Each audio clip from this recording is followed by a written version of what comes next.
আমরা ঘর সাজাতে অনেক সময় পাথরের জগ বা পাথরের ফুলদানি কিনে নিয়ে আসি বাজার থেকে, কিন্তু আমাদের ভিতর অনেক সময় কৌতূহল জাগে যে এগুলো আসলে কিভাবে তৈরি করা হয়। এত নিখুঁত ডিজাইন, এত সুন্দর পলব কিভাবে তৈরি করা সম্ভব। আজকে আমি আপনাদেরকে এই ভিডিওর মাধ্যমে সবকিছু দেখাবো, কিভাবে সামান্য পাথর ও কাদা দিয়ে তৈরি হয় এই ধরনের পাথরের জগ ও ফুলদানি।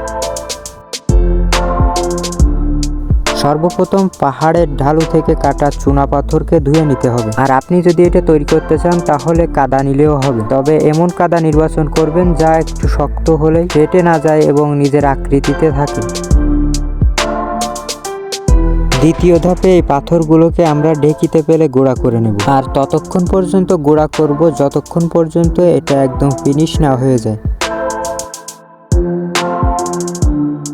যখন দেখবেন পাথরের কুচিতে মোলায়েম একটি ভাব চলে এসেছে, তখন পাথরের কুচিগুলোকে নিয়ে একটি পানিযুক্ত ট্যাবে ফেলুন এবং সেইখানে কতক্ষণ ঘোলান এবং কিছুদিনের জন্য রেখে দিন।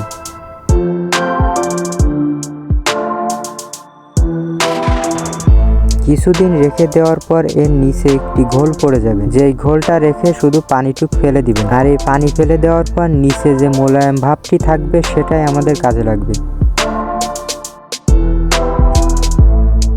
পাথরের এই মোলায়েম অংশ কিছুদিন শুকানোর পর একেবারে কাদার মতো শক্ত শক্ত হয়ে যাবে, যেটাকে আমরা ইটের মতো করে যে কোনো রূপ দিতে পারবো।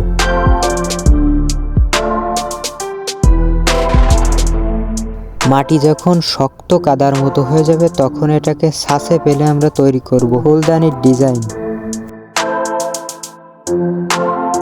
ফুলদানির ডিজাইন যখন তৈরি তখন এটাকে এখন রং করার পালা, এবং রং করার পরেই আমাদের কাজ পুরো সম্পূর্ণ হয়ে যাবে।